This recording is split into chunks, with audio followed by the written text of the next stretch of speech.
ಮಧ್ಯಪ್ರಾಚ್ಯ ಯುದ್ಧದಲ್ಲಿ ಯುದ್ಧ ಜೋರಾಗಿ ಆಗ್ತಾ ಇರೋದ್ರಿಂದ ನಮ್ಮ ಭಾರತದಲ್ಲೂ ಕೂಡ ಎಫೆಕ್ಟ್ ಬೀರ್ತಾ ಇದೆ. ಹಾಗೆ ಆಟೋ ಚಾಲಕರಿಗೆ ಈಗ ಸಿಲಿಂಡರ್ ಸಿಗ್ತಾ ಇಲ್ಲ.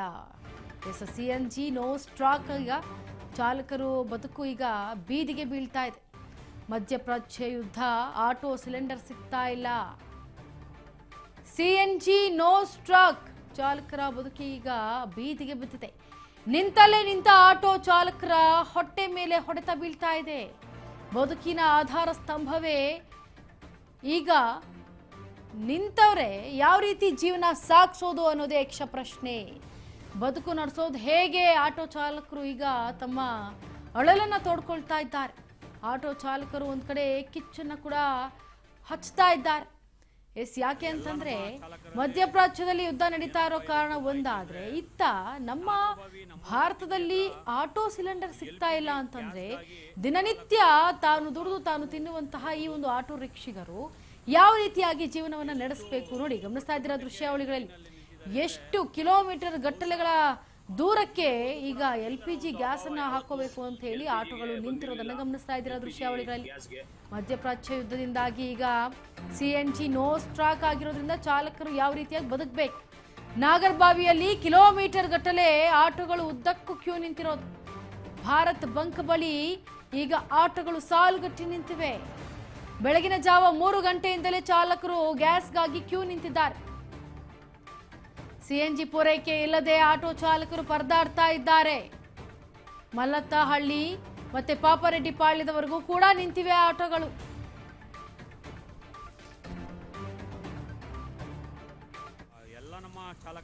ನೋಡಿ, ಈಗ ಪಾಪರೆಡ್ಡಿ ಪಾಳ್ಯದವರೆಗೂ ಕೂಡ ನಿಂತಿವೆ. ಮಲ್ಲತ್ನಹಳ್ಳಿಯಿಂದ ಹಿಡಿದು ಅಂತಂದ್ರೆ ಆಟೋಗಳು ಯಾವ ರೀತಿಯಾಗಿ ಸಾಲುಗಟ್ಟಿ ನಿಂತಿವೆ ಅನ್ನೋದನ್ನ ಗಮನಿಸಿ, ಜೊತೆಗೆ ಅವರ ಕಷ್ಟಗಳು ಹೇಗಿರುತ್ತೆ ಅನ್ನೋದನ್ನ ಗಮನಿಸಬೇಕಾಗತ್ತೆ. ಯಾಕಂದ್ರೆ ಬಾಡಿಗೆ ಮನೆಯಲ್ಲಿರೋರು ಬಾಡಿಗೆಯನ್ನ ಕಟ್ಟಬೇಕು, ಇತ್ತ ಮಕ್ಕಳನ್ನ ಓದಿಸ್ಬೇಕು, ಇತ್ತ ಹೆಂಡತಿಯನ್ನ ನೋಡ್ಕೊಳ್ಬೇಕು, ಜೊತೆಗೆ ಕುಟುಂಬದವರನ್ನ ಸಾಗಿಸ್ಬೇಕು, ಸಂಸಾರವನ್ನ ತೂಗಿಸ್ಬೇಕು. ಎಲ್ಲವನ್ನೂ ಕೂಡ ಮಾಡಿಕೊಂಡು ಜೊತೆಗೆ ಕಮಿಟ್ಮೆಂಟ್ ಅಂತ ಮಾಡ್ಕೊಂಡಿರುವಂತಹ ಕಮಿಟ್ಮೆಂಟ್ಗೂ ಕೂಡ ಅಂದ್ರೆ ಚೀಟಿ ಆಗಿರಬಹುದು ಅಥವಾ LIC ಆಗಿರ್ಬೋದು, ಲೈಫ್ ಇನ್ಶೂರೆನ್ಸ್ ಆಗಿರಬಹುದು, ಎಲ್ಲವನ್ನೂ ಕಟ್ಟಬೇಕು. ಈ ರೀತಿ ಸ್ತಬ್ಧರಾಗ್ಬಿಟ್ರೆ ಹೇಗೆ ಆಟೋ ರಿಕ್ಷಕರು ತಮ್ಮ ತಮ್ಮ ಜೀವನವನ್ನ ಸಾಗಿಸೋದು? ನೋಡಿ, ಗಮನಿಸ್ತಾ ಇದ್ದೀರಾ ದೃಶ್ಯಾವಳಿಗಳು ಎಷ್ಟು ಉದ್ದಕ್ಕೆ ಆಟೋಗಳು ನಿಂತಿವೆ ಅನ್ನೋದನ್ನ ಗಮನಿಸ್ತಾ ಇದ್ದೀರಾ. ಕ್ಯೂ ನಿಂತು ಬಿಟ್ಟಿದೆ ಆಟೋಗಳು, ಒಂದಾದ್ಮೇಲೆ ಒಂದು. ಮಲ್ಲತ್ನಹಳ್ಳಿಯಿಂದ ಪಾಪರೆಡ್ಡಿ ಪಾಳ್ಯದವರೆಗೂ ಕೂಡ ಆಟೋಗಳು ನಿಂತಿವೆ.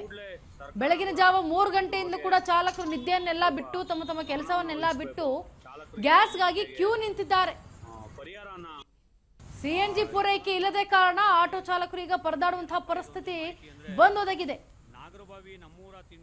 ಗಮನಿಸ್ತಾ ಇದ್ದೀರಿ, ನಾಗರಭಾವಿಯಲ್ಲಿ ಕಿಲೋಮೀಟರ್ ಗಟ್ಟಲೆ ಉದ್ದಕ್ಕೂ ಕೂಡ ಭಾರತ್ ಬಂಕ್ಗಳು ಅಂದ್ರೆ ಭಾರತ್ ಬಂಕ್ಗೆ ಹೋಗ್ಬೇಕಾಗಿರುವಂತಹ ಆಟೋಗಳು ಸಾಲುಗಟ್ಟಿ ನಿಂತಿವೆ CNG ಅನ್ನ ತೆಗೆದುಕೊಳ್ಳೋದಕ್ಕೆ.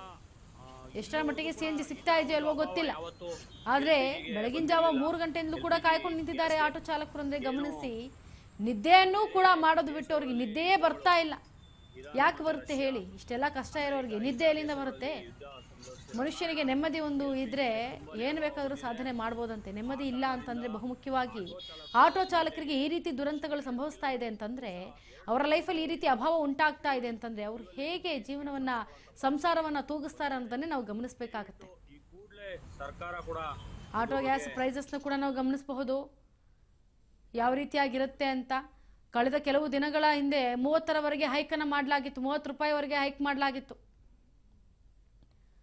ಆದ್ರೆ ಮಧ್ಯಪ್ರಾಚ್ಯದಲ್ಲಿ ಯುದ್ಧದ ಪರಿಸ್ಥಿತಿಯಿಂದ ಪೂರೈಕೆಯಲ್ಲಿ ವ್ಯತ್ಯಯ ಕಂಡು ಬರ್ತಾ ಇದೆ. ಇತ್ತ ನೋಡಿದ್ರೆ ನಮ್ಮಲ್ಲಿ ಇದೆ, ಸ್ಟಾಕ್ ಇದೆ, ಕೊಡ್ತೀವಿ ಅಂತ ಹೇಳ್ತಾರೆ ಮುನಿಯಪ್ಪ ಅವರು.